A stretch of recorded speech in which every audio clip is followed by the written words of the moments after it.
Let's go.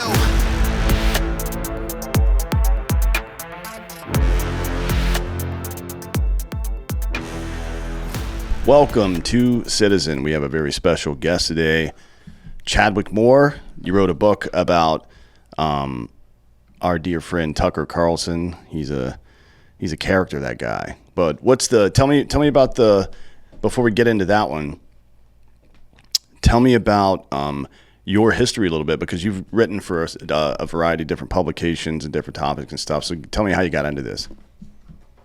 Yeah, I mean, I've always been a print guy, magazines and newspapers, spent some time in book publishing too.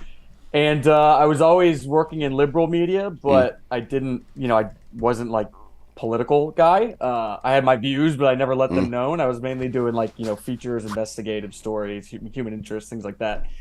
And then in early 2017, February 2017, I got so sick of watching all my colleagues in liberal media, completely lose their minds over President Trump, that I came out of the closet as a conservative in a piece I wrote for the New York Post, which in turn got me, fired from all my jobs and canceled and lost all your friends. You know how they are. You know the usual story. And but that was the first time I got connected with Tucker Carlson, because his team invited me on his show. And they do have the best production team in the business. Everybody that his two producers that work over there, they're just great. I love those people. Yeah. They're wonderful and the highest performing team of producers in cable news history. So then I was a regular on his show. I moved on to more liberating, free thinking magazines and newspapers since then. And then, weirdly, I was a guest on the last episode of Tucker Carlson Tonight, which is April 21st, which of course we didn't know would be the last episode. But we'd been working on this book since early spring 2022, so well over a year. And just so happened it was coming out right as the show was taken off the air. The news that shocked all of us, and we pushed the publication back a little bit, updated the book, got to interview Tucker a few more times since that happened, and make sure everything was up to date and timely also. Any plans to go on his new Twitter show or X? What the fuck's it called? X. His X show? His X videos? I would sounds a little dirty. Yeah, shit. Yeah, for sure. I'd love to. Now he's certainly probably doesn't have time for small fish like me right now. He's doing, Trump and Devin Archer and presidential candidates. And I just heard, or I just read, not confirmed by him, that he's trying to get a Putin interview, which would be pretty interesting, if that's true. Well, yeah, what the story with that was that he had a Putin interview lined up before the war started, and Fox News shut it down. Yeah, and the NSA was spying on it. Wow, that's they're spying on all of us all the time. They're spying on all of us, yeah. Somebody told him they were reading his emails and text messages about it, yeah. Incredible. Jesus Christ. Well, I mean, I guess he's not negotiating with the guy. Did anybody investigate Sean Penn for talking to El Chapo?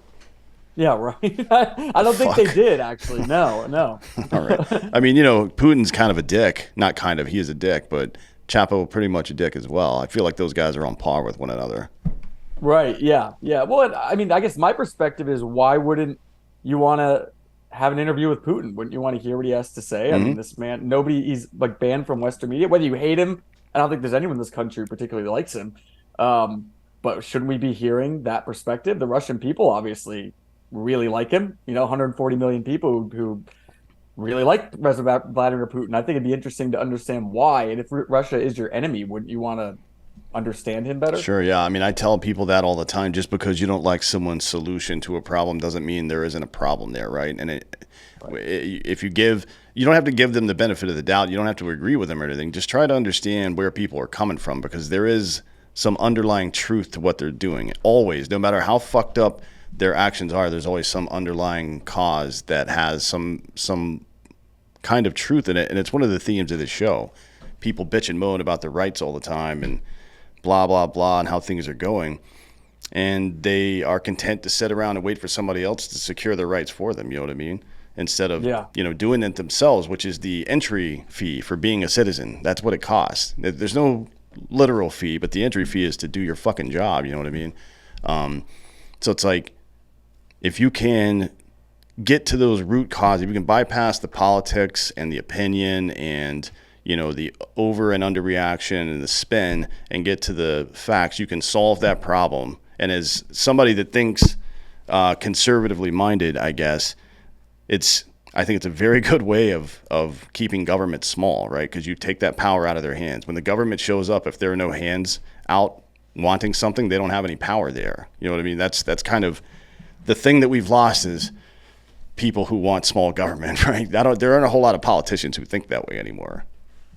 Oh yeah, of course not. I mean, they're self-sustaining creatures who have to keep that both sides I going. mean, who can you think of other than Right. Thomas Massey, maybe, who's actively trying to shrink the federal government? I can't think of anybody.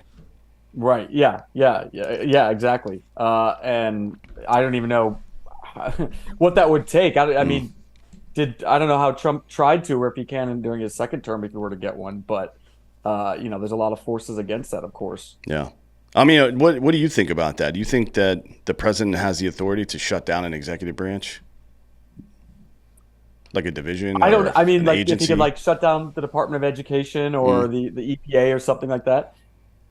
It's a great question. I guess I don't know. Legally, does he? I'm not like a political scholar. That I'm I not sure. don't I know a lot of know. people have been talking about that, but Yeah. I don't know if there's ever been a president who actually did shrink the size of government while they were there, despite as many who talk about that. I mean, I guess you can just kind of cut funding. You could just kill it in that way, maybe. But of course, you're battling up against Congress.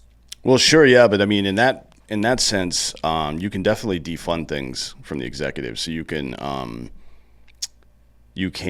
unless there is a specific congressional mandate for where particular funds have to go, you can just freeze all the funds, and good luck doing anything that way, which is pretty much what the left did to all of our cities in policing over the last couple of years. Great. We live in the dumbest period in human history, I think. I really do believe that. You're a journalist. You've been writing print for a long time. I want to get into some questions I had for you. One is, before we get into the specifics of the books and stuff, how is it being a print writer these days in the digital age? Are you on Substack and shit trying to keep your own IP and brand, or are you still working, here and there for other companies? I'm a contributing editor at the Spectator. That's mainly where I write. Still occasionally pop up in the New York Post. Should have something this coming weekend there. That's mainly where I live. I've kind of resisted Substack. I mean, I'm not against it. I guess I would, but I guess maybe I'm kind of old school in that way. Like I like having a masthead, and I like working with editors, and maybe I am totally out of touch where that's concerned. But I think there is a certain power in that, and I appreciate that process of having people looking over you and making sure that, you dot your T's and cross your I's and that your facts are right. I kind of respect that. I used to respect that when I worked for a lot of liberal places before they went totally insane. I used to write for the New York Times, and I kind of really appreciated, at the time, not so much anymore at all, but the kind of oversight that the writers had to make sure you're, can't get sued or that you're getting things correct. Sure, yeah. But, that I've watched in those places, of course, they're laying off staff left and right. I don't even think the New York Times has copy editors anymore. And the level at which they've just become complete political propaganda machines. Not that they probably ever weren't, but it's just so much more apparent now. Yeah, it's weird how little effort is being made to hide this stuff anymore. I think we've crossed the Rubicon now. It's like it's very daring and in your face, which is pretty interesting. Yeah, I think I kind of agree with you. I think decentralization is really good for a lot of things. For currency and markets, it's really good for privacy. It's really good for it's good for power, government, things like that. But it's not great for our collective epistemology to be decentralized, right? Like we are sailing with no North Star as Western culture these days. I thought that was probably the dumbest part of that goofy Republican debate that just happened, where Mike Pence was trying to make the argument against Vivek Ramaswamy that we don't need to find our national identity again. We never lost it. Like, dude, have you looked around at America in the last 20 years? What the fuck are you talking about? Yeah, I was just having this conversation the other day. I mean, this sort of relates to what you're saying, I think, but just the fact that how much we were talking about Tucker Carlson being pulled off the air and how his show was, people would watch his show and get together and talk about what he said on TV that next night. And it seems so much in our culture is I don't know if there's, a group of people who meet every week to decide how to atomize people, make them feel more alone, and decentralize our culture. But that's certainly been the product. And just look at things like award shows that we used to congregate around. Did you watch the Grammys last night? Whatever. Now half the country absolutely refuses to watch any award show, rightfully so. And you even look at there would be certain media figures that people would coalesce around that would become kind of nucleuses for conversation or even events. But all that's being stripped away. So I agree with you that decentralization is wonderful in so many things, but we do need cultural touchstones. We do need places where people can get together and have those conversations and I don't know, things to orbit around. Another is sports. I mean, sports provides that same function, but also whatever forces that be are trying to chip that away with taking knees and wearing your rainbow hockey jerseys and all this stupid stuff to try to, break people apart that way. Yeah. So it's absolutely important for us to have a shared common culture in that respect. Yeah. For sure. And not just the culture, but the set of facts that everybody agrees on seems like that's a good idea as well, right? So all of the major print publications 50 years ago even wouldn't have printed like stuff that is clearly untrue. They may bend the truth to some degree or lie by omission or whatever, right? But they wouldn't print things like that are just patently untrue because to protect the epistemology, the other institutions would come after them. Now it's like nobody cares that they're coming after each other. And I think you hit something about award shows and people marshaling around different things. It's like a cultural water cooler almost, right? We come for a few moments, share some ideas and experiences, and then we fuck off back to where we came from. And where we came from is pretty disparate, right? Like the culture, I think there's like 3,400 dialects of English spoken in America. That's one example of how, as similar as we are, we're still very different living. Our lives are very different the way we live them. So being able to experience other people like that. You go to a football game and there's fans from each side, right? So they're kind of antagonistic, but they're still football fans. And then you get into the fan base of a particular team, and they are wildly different people. You know what I mean? Like all races, classes. One of the two genders that exist. Things like that. And they're all cheering for the same thing. I feel like that is important. I hear people, especially in the vet community, talk about how we might get back to 9/12 without having another 9/11. Like, well, it's not one big thing. You don't want to live like that. You need structure and consistency, and this is some of them. Like taking away our cultural water cooler, for lack of a better phrase, is really, and you see it, right? They're talking about a war on loneliness now. Like, oh shit, is our government going to lose another war? Right. Yeah. It seems like a lot of people in power thought that Ukraine would be that 9/12 moment, but it didn't happen, and even actually just divided us even further. Did they really think that? I mean, that's right. I know that everybody in that position in foreign policy. That's probably the second dumbest thing I heard at the Republican debates was all the people on stage that did have foreign policy experience touting that like they haven't fucking ruined everything that they've done so far. You know what I mean? It's like, oh, you've never fought a fire before. I'm like, all the buildings you went to burned down, buddy. Like, you suck at your job. I don't know if I would put that on my resume. But yeah, what do you think about that? I think that's how completely stupid and blinded they are. I think probably a lot of conservatives, like not conservatives, neocon establishment types.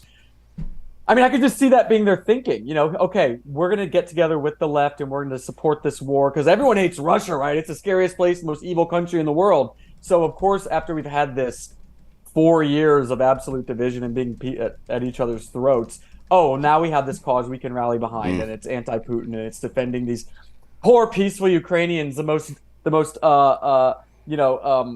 divine and wonderful people on earth, and absolutely no corruption whatsoever. They're basically God on earth. These people, we need to defend them from everything wrong. The birthplace of democracy, but it didn't happen. And I think that probably shocked a lot of conservative leaders who are absolutely completely out of touch with the base and probably still don't understand Trump's popularity. I mean, aside from whatever kickbacks they're getting out of it, I can see them thinking that would have that effect, but of course it didn't. That's like, it's wildly naive, I think, based on the temperature of the country right now, that people would have supported that. I am confident that you are right, but I wonder if there was ever a moment, even after the fact, where like, you know what, maybe this was not a great idea, or are they just like so pathological about, being, because I've heard people in Congress describe their role to me. A certain representative, U.S. representative, stated that, well, we're not representatives of the will of the people, we're trustees of the public will, which means you agree to vote for me, and then I represent you the way I see best in Congress. Like, nope, it's the word No. representative is literally in your name, buddy. It's right there at the front too, so you don't miss it. But I do. They are pretty delusional. But I do wonder if there every now and again somebody's not just like, come on, man, are we really doing this? Like, I can't pretend anymore. Well, it's got to be also generational, and I think that it's the younger members of Congress, at least on the right, who are, you look at these older people, they've grown up with the evil empire their entire lives, and the foreign policy establishment just absolutely hates Russia for God knows however many other any reasons. And I don't think there's, I mean, it seems to me that I don't know, when going back to Tucker Carlson, when people ask, if what ideologically was it about him that got him pulled off the air? Because it was ideological, obviously. There's many things, January 6th, Big Pharma, ESG, but the one I come around to is Ukraine. I'm like, I think that there's just so much money and interest in that, and he was the only voice in mainstream media that was pushing back against that, and had the cojones to actually call Zelensky a thug in a tracksuit. There's so much money in that. BlackRock and State Street Capital, the largest weapons manufacturers in the U.S. BlackRock owns 10% of News Corp. State Street owns Dominion Voting Systems. So I think that was one of the biggest things. I think that's such a third rail for the foreign policy establishment. They absolutely need tension with Russia at all times. Yeah, and State Street and BlackRock are already talking about getting, international gov contracts to rebuild Ukraine. Like, come on, man. Like, talk about vertical integration. Holy shit. Like, you start the war, you fucking give them the weapons for the war, and then you rebuild after the goddamn war. Jesus, man. You're in every part of it now. Yeah, then you can control the news media and the narrative around the war. I mean, nobody accused these people of being stupid. No. No, and it's like you see stuff like this happening in open air, right? They're not trying to hide. They literally, State Street and BlackRock were literally on the news talking about how they want to fucking, and they come at it from that angle, like, oh yeah, we're going to do what we can to help those people and rebuild their country. It's like, and you're doing that pro bono then? Like, oh, no. Sorry, we only manage 14 trillion in assets. We can't afford that. What are you talking about? Right. But exactly. They just do it right out in the open. It's like, I don't know what this means. You know what I mean? It's like if you think about it in terms of an employee at work who's disaffected and their behavior just you can clearly tell they're giving less fucks every single day, and being more honest about what they think because they don't care about the outcome. It kind of feels like that. It feels like they feel so secure in their power that there's nothing could ever happen to stop this. So we're just going to do what the fuck we want. You know what I mean? Like today we find out that that Burisma, that Hunter and Devin Archer had a meeting with John Kerry, right? And then 3 weeks later, that prosecutor gets fired in Ukraine to get Burisma off the hook. I mean, and then like in the months after that, they literally accuse their political opponent, Trump, of doing what they were doing. I mean, how does that work? I've worked in politics a little bit. I've worked in media quite a bit. How does that work exactly? Like, hey, you know what we're going to do? We're going to do this fucked up shit, and then we're going to immediately accuse our opponent of having done it, and then just roll with it from there and see what happens. Is that a game plan that you've seen before in like human history? I don't think I've seen that before. Well, it's straight out of Rules for Radicals. Zelensky. Zelensky. Straight out of the book Rules for Radicals. They are. I mean, it's. You're right. It's so completely flagrant and obvious, and they're so incredibly arrogant, and they're not worried about it. Why should they be worried about it? They have the entire corporate media establishment on their side. Nobody's going to call this stuff out for whatever reason. I mean, even this is kind of bouncing around a bit, but it's still in the same theme. Even we just found out that that judge in D.C. is scheduling Trump's trial for the day before Super Tuesday. Like what? Like they're not. They do not care. They're not even trying to hide it. Yeah. It's absolutely incredible. But no one's tried to stop them, and I don't Yeah. think anyone Well, will. they're also making like mistakes too, right? Like that's a mistake. You're giving a guy who is already a press free, like an earned media magnet. You're giving him the biggest magnet in the world. You know what I mean? Yeah. Like you don't think that's going to get out the vote for him? That, but maybe that's what they want. I don't know about all that. But yeah, it's weird the way.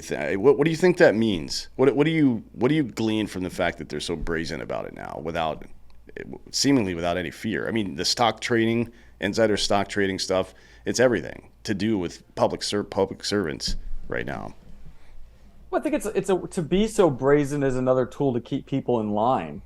If you are so extremely powerful and you're just, excuse my language, dick wagging about everything that you're how corrupt you are and everything you're doing to wield control over a population. Uh, to be so flagrant about it is to say you can't do anything about it. I'm absolutely untouchable, and they're right for now. Mm. I think it's showing how much power they have. And of course, they're protected. Why does the media protect these people? I mean, there's many. Other than the fact that they're all part of the same ecosystem, I don't really know what else. They're all travel in the same circles. They all support the same corporate culture. It's this kind of corporatist statist marriage we're in. I don't know if it's sustainable though, and we're watching how back to what we were talking about with decentralization of media. Another thing we're watching is the collapse of mainstream media and the collapse of cable. I mean, I just saw today like almost 4 million people have canceled their cable subscriptions this year alone. And it's like so far this year, uh, we are seeing this cataclysmic shift away from corporate media. I talk about media a lot because I do think that a lot of it has to do with the media not raising these alarm bells and protecting these people, and that's why they're allowed to get away with it. But we're seeing this shift, especially now with the Republican primary of independent media eclipsing mainstream media.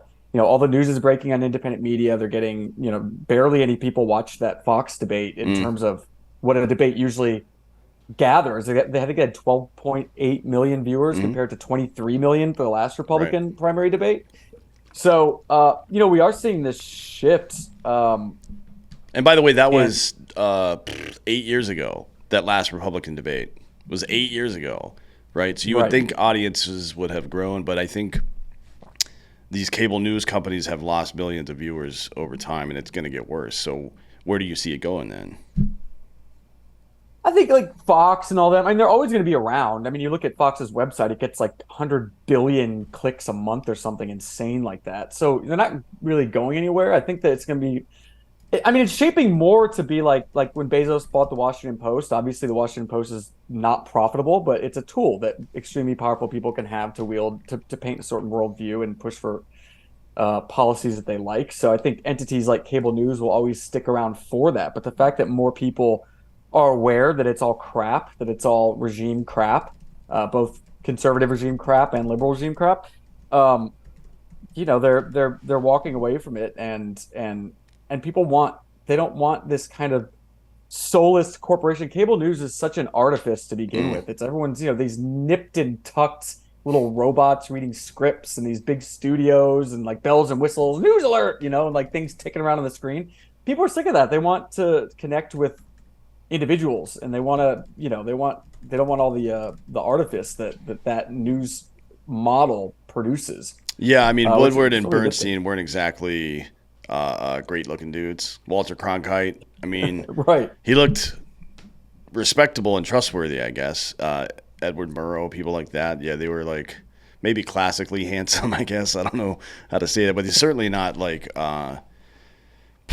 Stepford wife situation where it's all kind of the same look and the same voice. It's oh boy, it's weird, man. I got to be honest with you to see how things have changed. But you're right. I mean, television in general, television was invented, or at least made practical for the home by GE just so they could sell GE products. You know what I mean? Like Mhm. stoves, ovens, things like that.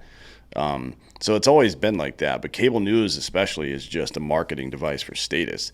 And it makes you wonder how long. I think it's why cable stuck around so long because it's no longer a very good model for the way people consume content. But is it? Do you really think that it's being financially propped up in some kind of way just so they can continue having that voice to market their status ideas? Because that seems like it's probably what's going on. Yeah, I think it's heading that way. I mean, who is it that owns CNN now? Is it AT&T, I think? I don't know. It's Warner always some Brothers. company with some, yeah, which I think is Yeah. then also owns. It's always some bigger company, that has some probably interest in regulatory Hmm. power. That they need to influence especially any highly regulated industry that needs some sort of sway. Of course, it's probably a good investment for them to do that. I think it's appearing more and more like that. I think Tucker's cancellation is probably what revealed that so much because uh the leadership of Fox News was just be damned about these ratings, the highest in cable news history. Fire all of his producers at one time, as Hmm. which they did, the highest performing team of producers in cable news.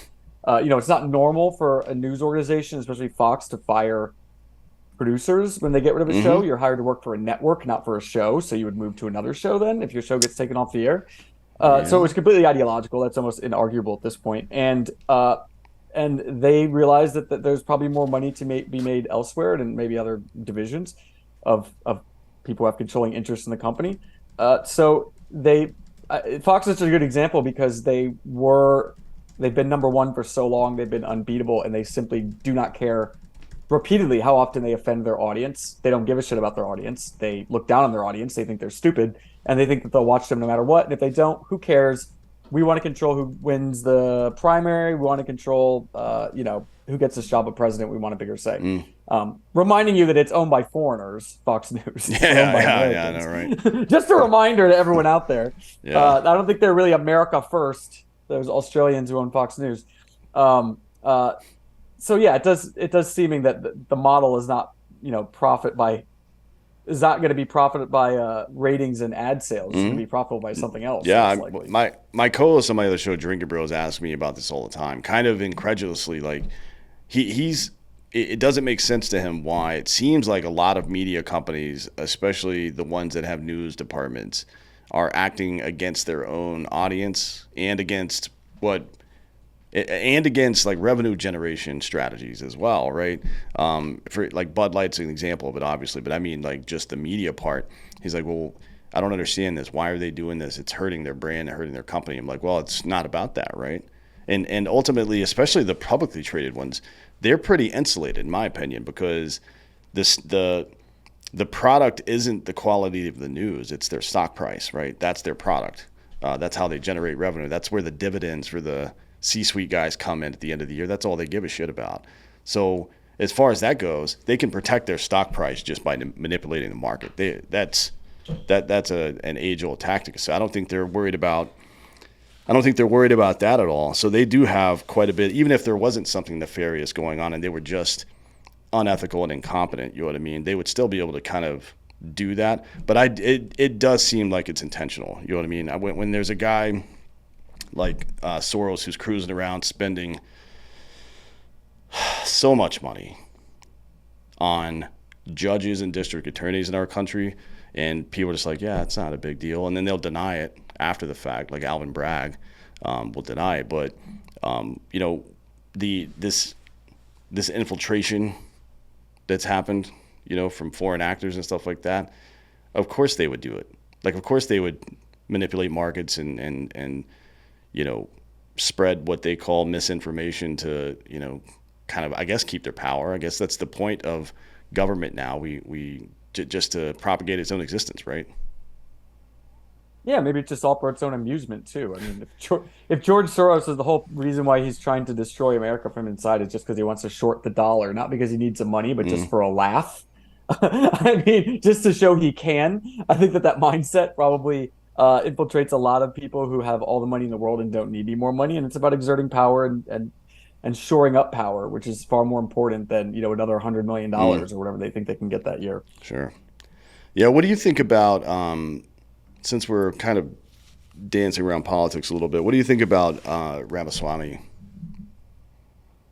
I'm interested in the guy. I love listening to him talk, like I think a lot of people do. I've seen, of course, accusations that he's a fraud or this or that. I haven't really seen like the evidence for that, except for maybe like some excerpts from his book, for his 2021 book, I think, where he was maybe saying some things about January 6th that didn't seem quite right to me. Um, I don't know. I mean, he says all the right things. That's all I know. I think he seems to be shining right now. I mean, a lot of people said that he kind of took the cake home at the last debate, which of course I didn't watch because it's on Fox. But uh, yeah, I don't know. What are your thoughts on him?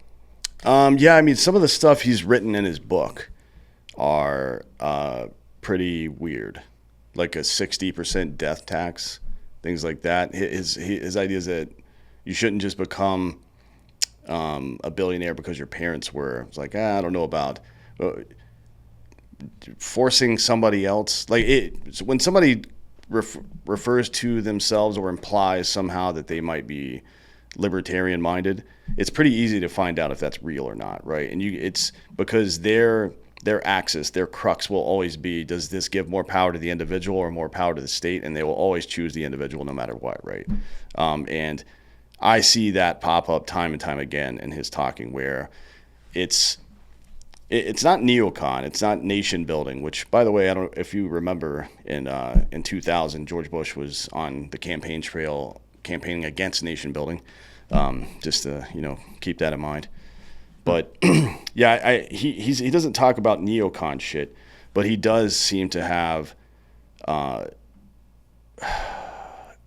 his relationship, I think, with liberty is a bit statist still, and I'm not comfortable with that. But is that better or worse than Joe Biden? So there's an obvious answer to that question. You know what I mean? And yeah, he's probably full of shit a little bit. He's a politician. He says he's not, but you fucking are running for president. You're a politician now, buddy.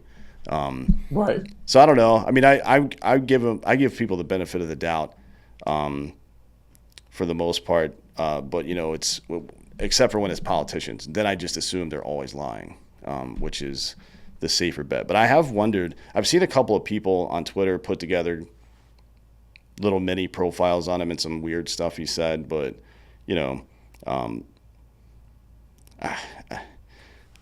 don't know. I don't know, to be honest. Time will tell. It'll be interesting to see if.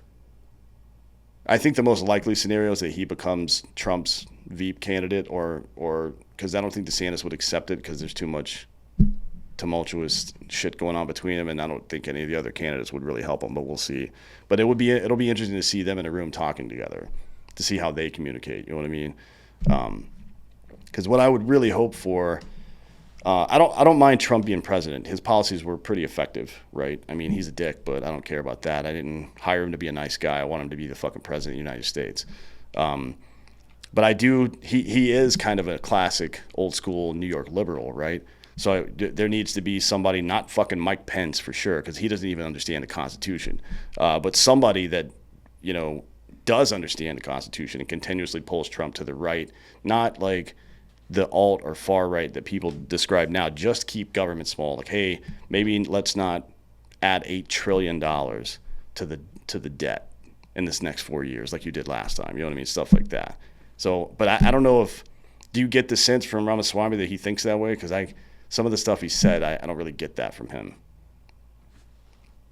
I guess no. I mean, I guess the only sort of specifics I really heard him talk about foreign policy and trade. He was about semiconductor manufacturing in Taiwan. I think was the last thing I was really like that he seemed to really know what was going on and sort of helping build back America's manufacturing base, which I think is wonderful. That's great. That's why I really liked Trump in 2016 because he spoke of those same things. Yep. I don't know if Ramaswamy, I don't really see him as VP, maybe like chief of staff or something, maybe some down the line. You know what I mean? I don't know if he would be that, but you'll certainly notice that neither him nor Tim Scott has ever attacked Trump. In fact, they really actively defend him almost in kind of a surrogate sort of way. So they're obviously clued in. Not only is that good politics because that's what the voters want to see, but strategically wise, if he's planning on, going ahead. I don't know if any of those people who were on the debate stage are going to be VP material. I guess maybe Tim Scott or Vivek would be the closest, but Scott's so boring, man. I just don't. I mean, and look, you don't necessarily want your vice president to be exciting. either. Right. That's not, because you're getting constantly upstaged, and Trump does have a bit of an ego, so I think he doesn't want that. Yeah. So yeah, maybe you may be right about that. I mean, the other thing is the Trump administration in particular, not Republicans so much, but Trump has seen crazy returns in voting from the black community. And, it wouldn't be the dumbest thing to have a black dude as your VP, but I'm not sure Tim Scott is a needle mover for the black community, to be honest. I mean, he doesn't scream street cred because he talks about being a virgin and shit. I'm not sure if that's going to fly. Right. Yeah. Yeah. I think you're right about that for sure. We'll see, I guess. But yeah, he's an interesting guy. I think, to be honest, he seems like the kind of guy that's still kind of coming into his own and figuring out who he is and what he wants to be. I think he's really smart. He's a good speaker. I can't tell if he's full of shit or not yet, but we'll see in time. I'm sure to some degree he is, but we'll see. But he's not afraid of controversy. He's not afraid to fucking, talk to people and have them rebut him. He is a little dodgy when it comes to stuff he said in the past. He'll be like, well, I didn't say that. I'm like, no, kind of did, a little bit. So just clarify. But, I think that's all part of the maturing process. Being a public figure being a smart guy and your group of friends is way different than being a smart guy as a public figure, because your dumb friends might forget some shit you said 4 years ago, but the internet's forever, buddy. Right. Yeah, for sure. For sure. Yeah. Yeah. I mean, how old is he? He's like in his mid-30s, isn't he? I mean, I think he's 38. Along. Yeah. So he's really young. Yeah. Yeah. Yeah.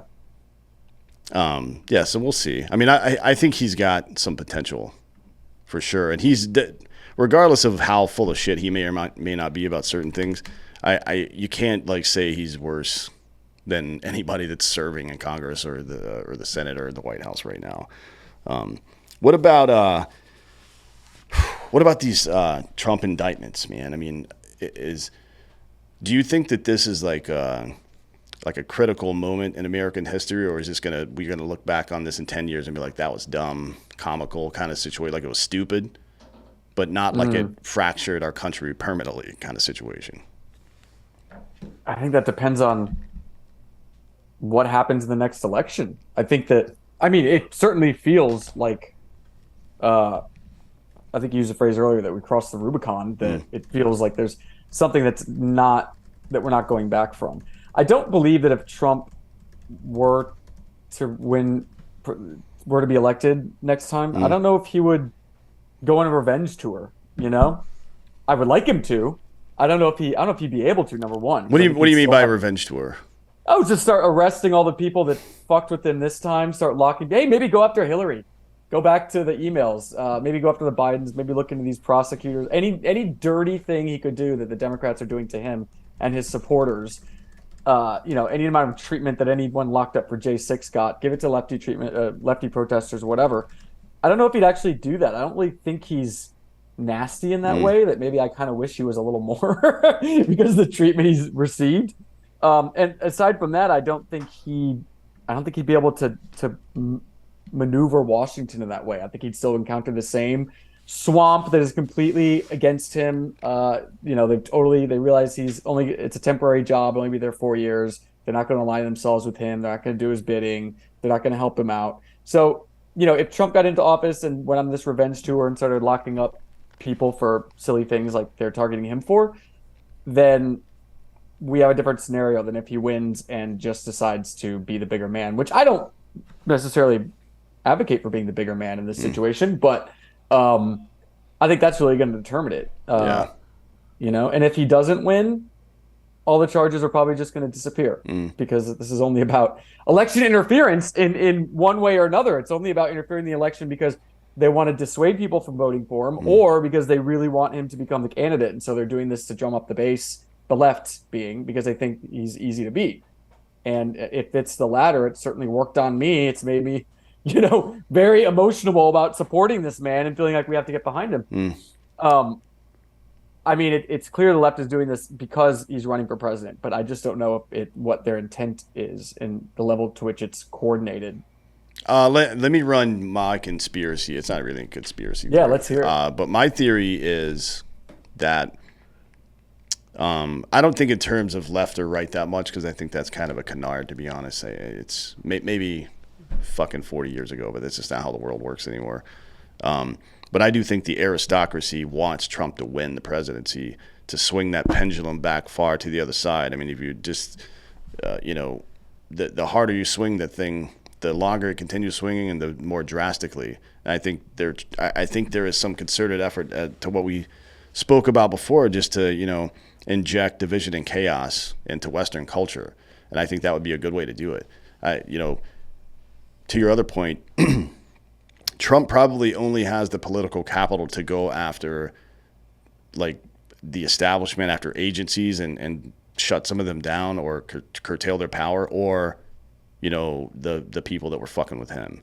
I don't know that he could do both in 4 years. That would be a lot.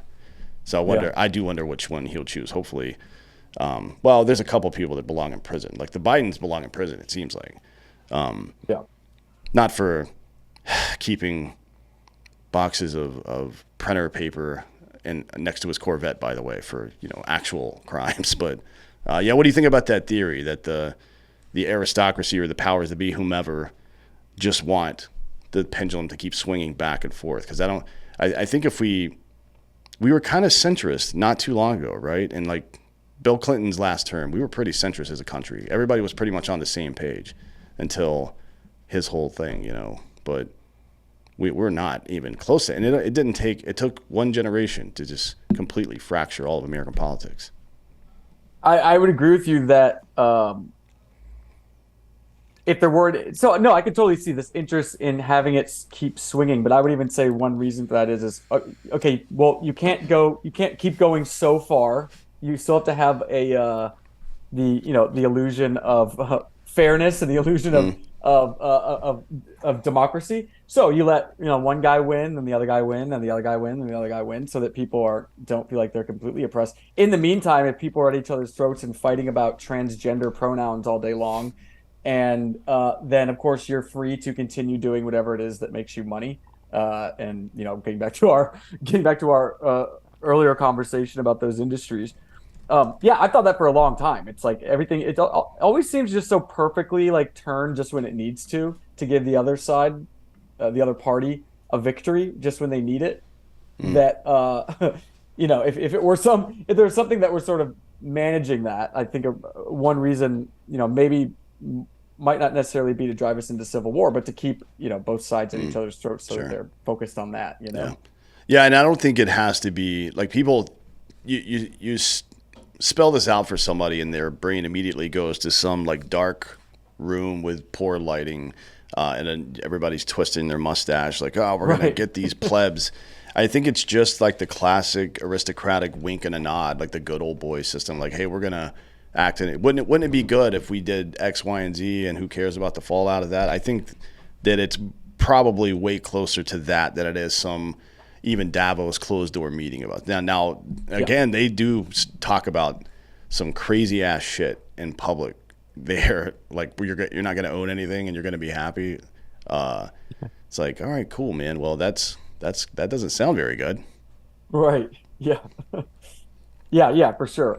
It's, I mean, with all those things, we can talk about it. Yeah. It's almost like, I don't think there's like a weekly call with the Davos set to figure out how they can control the world. Sure. But it's almost like a conspiracy of like-minded instincts, It's almost like, I mean, when you're talking about any of these things, so many of these people come from the same universe and world that they don't even need to be a part of some secret society that, eats placentas and decides who's going to win the next election or whatever the case may be. Yeah, we'll see.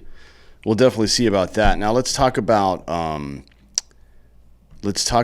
your what's the name of it? Damn it, I just lost it. The book that you wrote before this one. Sorry. It's called So You've Been Sent to Diversity Training. Yeah. Tell me about this. I've actually got it somewhere. I think it's at my house because somebody sent it to me as a gift, but I haven't read it yet. It's in my list. Oh, awesome. But tell me about this, because it sounds like it's going to be both angering and enjoyable for me to some degree. I wanted to make it fun because, I'm a big fan of mocking the left at every turn, because, they really, really hate that. You're not supposed to laugh at them. But also, I just wanted to I wanted to talk to workers from across the country and across the economy, just with the simple premise, like, what's going on with your DEI training? And I sort of formed a book around that. So I, spoke to police officers, I spoke to guys on oil rigs, which is my favorite chapter. Secretaries, IT managers, retail workers. Just with that simple question of like, what kind of DEI training did you have to go through? Focused mostly on the private sector. I put their stories into there, and also had a lot of fun with it, and going into a little bit of the history of DEI, where it comes from, who the big knights of the industry are, these DEI superstars who get paid six figures to show up and talk about how white people are evil, How babies are racist. Yeah. and your babies are racist. Absolutely, it begins before kindergarten, when you're still in your Pampers. So it's a fun little book. Came out, I think, last year. Yeah, it was last year year. ago. Yeah. And my first book. So it's a pretty enjoyable read. Good. I'm looking forward. I'm going to take that on the airplane with me soon, then, and just so people can hear me laugh. Awesome. Now let's get to your next book, your latest book, and it's just called Tucker, right? That's right. Yeah. Aptly named because it's about Tucker Carlson. And it's about Tucker Carlson. It's the Tucker Carlson biography. He totally opened up his life and his world to me, and Did you live in his basement like Johnny Depp and Hunter Thompson? No, I did sleep in one of his child's bedrooms. The child was not there; they're grown up and out of the house. Yeah. But I did sleep in in the pink bedroom, for one of the visits when I was spending time with him. It was like a lot of like hanging out with Tucker in the morning, and he's sitting around in his boxer shorts, drinking coffee, and we're just shooting the shit for like the next 3 hours, and getting it all on tape, and getting to know his wife Susie, who's one of the most wonderful people ever, and his dad Dick. I wanted to. I knew that there was something special about Tucker. I don't think there's many, if any, cable news hosts that you'd actually want to read a biography about. They tend to be not very interesting people and kind of jerks.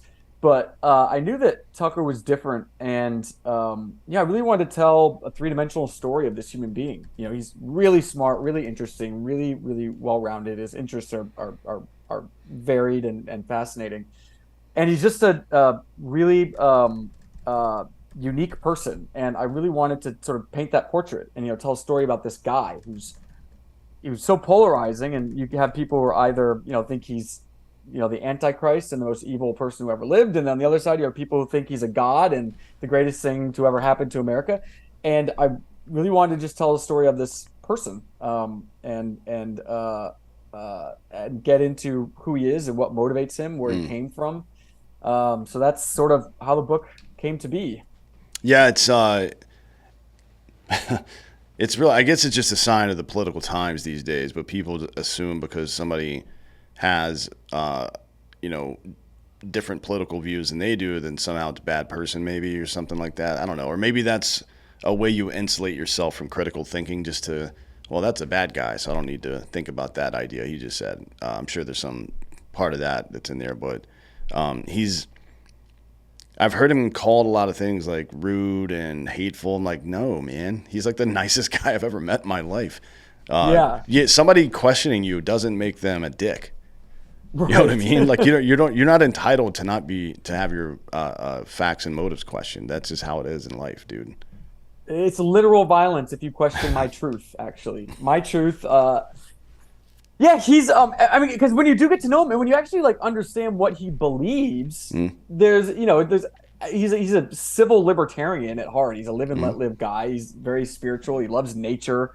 He's not like a point scoring, politician. He's much more concerned in the bigger questions of spirituality, family, morality, beauty than he is in, Republican versus Democrat. And, I think another reason why the left hates him so much is he holds a mirror up to who they once were. And of course, absolutely not anymore. He's anti-corporatist. He's anti-war, anti-nation building. He's very pro-free speech. He's all these things that the left would still like people to believe that they're. Well, I don't even know if they do want people to believe that anymore. When I was growing up, that's what the left was representative of. Certainly not anymore, and I don't think they're even trying to hide it anymore. And I think that he embarrasses the hell out of them because they don't want to admit that. A staple of his audience, as I discovered, was disaffected liberals, former Democrats, and it was also a staple on his show. Whenever someone sort of left the Democrat Party, they always had a place on his show, and that sort of he was very much this figurehead for that transition in American politics. As you said, that left and right don't really make sense anymore, and we shouldn't, he's very much the figurehead for that in mainstream media. Of course, that stuff is all over the internet. It's on shows like yours, it's everywhere. But in mainstream media, it's still Democrat, Republican. And he blurred that line in a way that most people understood and connected with. Which is interesting because earlier in his career, he was on Crossfire, where he specifically was there to represent the conservative viewpoint, right? But as soon as almost as soon as that show was over, he evolved quite a bit, I would say. And I don't know if evolves the right way. He was just not playing a character anymore. He was just being himself, But I agree with it. He's definitely... I would say if you had to get granular, maybe like a semi-left-leaning libertarian, you know what I mean? Like, I because a lot of that comes with a live and let live shit. You just don't care about anybody's. And nobody cares what you're doing, dude. Just shut the fuck up and go to work, would you please? But yeah, what do you think he was taken down because of Ukraine, right? Or do you think the Dominion thing had something to do with that as well? I asked him directly, and he at the time didn't think it was Ukraine, but could have been. He very much said that the Murdochs actually directly approached him, and when he was coming under a lot of fire with Ukraine, and they're very pro Zelensky, pro war people, obviously, and he's not. And he said that they said to him, "We're happy to disagree. We're not going to tell you what you can and cannot say." And he was always very grateful for that. Now, that's not to say that maybe they weren't being honest, but that's what he relayed to me. It came 6 days after Dominion. What my sources told me was that it was a part of the settlement with Dominion, but Dominion has, of course, denied this. Fox has denied this. Dominion has, sent me angry letters to shut up and don't say that. But that's just what my sources told me, so that's all I can say. And other people have reported that as well. But what's clear is that the timing of Dominion was, whether or not it was exactly a condition, it was certainly Fox was using that as an opportunity to get rid of him. Certainly it benefited them because it got everyone in line. Everyone at Fox now is very much a company man. Nobody's stepping off what they're supposed to do. They're all very terrified. They're not going to get out of line now after they got rid of Tucker Carlson. Looking at you, Greg Gutfeld. So that is, certainly the timing was there for that. And yeah, at this point, you can't argue that it wasn't ideological, I don't think. And Fox has not really recovered. I mean, if they sort of look at themselves as, they sort of failed to understand that Tucker Carlson was a political movement, not just a talk show host. And they didn't realize that millions of people had cable subscriptions, were tuning in just for him. Yeah. Fox looks at itself as like, we're the brand, we're what's matter. The reason why a show is successful is because it's the 8 o'clock show at Fox. It's not because it's him. But what they're finding out now is that he was propping up the entire primetime lineup and probably the entire network, and maybe even cable in general, artificially extending its life and relevance. Yeah. That might be the same mistake the RNC and Republicans in Congress made about Trump as well. He's not just a candidate. He's like, this is a movement. It's a populist political movement from the right. Exactly. The all of the internal dissent. I mean, I get it. The neocons have made a lot of fucking money, man, on wars, on me and my buddies going to fight stupid, pointless fucking wars for them. So they're not going to give that shit up. That's not going to happen. Yeah, for sure. What's something you learned about Tucker that you didn't know before, or something that you learned that surprised you, other than the fact that he likes to say the word cunt a lot? He does like to say the word cunt a lot. It's better. Which I do too. I enjoy it. Yeah. Well, it's a great word. How can you not like the word cunt? I don't know. Just not. He called it the break glass in case of emergency word. Yeah, well, I feel like there when you need it. Yeah. Working for what's effectively an Australian company, he should get away with it, right? Jesus Christ. I mean, right? Exactly. It's like saying, it's like saying heck over there. Yeah. So one thing, well, I kind of knew this, but I didn't really I didn't know it I didn't understand the details of it as much of the time as I do now after writing about it. But I think one thing people don't really know about him is the story of his mother, who she was this California heiress who, this kind of spoiled rich kid. His dad was an orphan. His dad is kind of a rags to pull himself up by the bootstraps kind of guy. But his mother abandoned her family when Tucker was 6 years old. He never saw her again since he was 6 years old. She wanted to be kind of art world hippie, and she died in 2011 of cancer without him ever seeing her again. But I talked to people who knew her. I interviewed a bunch of people who knew her in that kind of around that art world scene, and got to talk to Tucker's wife about her, and Tucker himself and his father about how that affected him, and or how it may or may not have affected Tucker and who he was. But his childhood is like really interesting and really, really fascinating. And the fact that his father Dick was sort of a single parent who had no rules for those kids. He was driving to school when he was 13. So it was just kind of like interesting, like freewheeling childhood that certainly shaped who he's become today. But yeah, I think that past is something people don't really know much about. That was really interesting to dive into. I do hear even from friends of ours that, like, yeah, I mean, he seems like the kind of kid that grew up rich. You know what I mean? But yeah, it was really, actually kind of a tumultuous upbringing. Yeah, and his dad was like a local TV news anchor. Yeah, he wasn't like a billionaire, you right. know. So Tucker certainly has that impression that he grew up with a silver spoon in his mouth, but not really. I mean, they were comfortable, but they grew up eating at Denny's and McDonald's like every night of the week. I think they probably get that from his father later remarried another heiress. But of the Swanson food, who I got to meet, Patricia. Yeah. That makes you wonder about his dad and what's going on with him. You know what I mean? This guy's got some game, apparently. He's got some game. Yeah. He can pick these rich California women for sure. He should do a master class on that. I'll stop watching Tucker and just watch put that out on Twitter.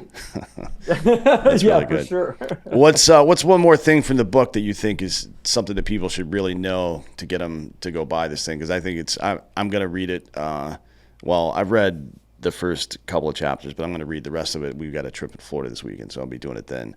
But what's one more elevator pitch for this thing? I want people to read it. Oh, excellent. Oh man, there's so much in there. I've him talking about Trump extensively, and has really, really funny stories about having dinners with Trump. I'll just say the one line that is fun is that he never wears socks or deodorant. He loves the Grateful Dead, and he hasn't eaten a vegetable since he was in high school. And he's a staunch supporter of nicotine and all its forms. I know that. He's got Zens on him at all time. Not all times. No free ads for Zen. You can use any nicotine product you want, but right, yeah. But yeah, he's you said he hasn't eaten a vegetable since high school? Yeah, the exception is iceberg lettuce, which he does not consider a vegetable, just a vessel for bacon and blue cheese. Man, if you didn't like Tucker Carlson before, you have to. Right. You have to now. And the man looks youthful as hell, so he's doing something right. Oh, he's 54, and he's still got that same baby face. Yeah, he does. Well, look, man, this is really interesting. I enjoyed the conversation today. It's good for you for being out. I mean, as a conservative, not whatever, but also, do whatever you want in your life, because this is fucking America. That's also right. really glad that there are more journalists who are kind of breaking away from that bullshit.